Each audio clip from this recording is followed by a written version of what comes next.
ঘরের স্ত্রী যদি বদকার হয়, ঘরের স্ত্রী যদি দুশ্চরিত্রা হয়, সেই ঘরের মধ্যে কখনো শান্তি আসবে না। শুনেন, স্বর্ণ দিয়ে যদি ঘর বানান, হীরা মণিমুক্তা জাওহার দিয়ে যদি ঘর সুসজ্জিত করেন, মখমল চাদর দিয়ে যদি বিছানা সাজান, এরপরেও সেই ঘরের মধ্যে আপনি শান্তি তৃপ্তি পাবেন না যদি ঘরের স্ত্রী যদি বদকার হয়। ভাত খেয়েও শান্তি তৃপ্তি পাবেন না যদি ঘরের স্ত্রী যদি বদকার হয়। মিষ্টি খেয়েও শান্তি তৃপ্তি হবে না যদি ঘরের স্ত্রী যদি বদকার হয়। কোটি কোটি টাকা পয়সার যদি মালিক হন, এরপরেও ঘরের মধ্যে শান্তি তৃপ্তি হবে না যদি ঘরের স্ত্রী যদি বদকার দুশ্চরিত্রা হয়।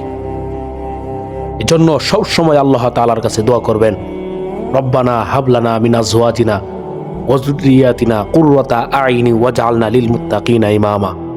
হে আল্লাহ, হে আমার প্রতিপালক, আপনি আমাকে একজন নেককার স্ত্রী দান করেন, যাকে দেখলে আমার চক্ষু শীতল হয়ে যায়।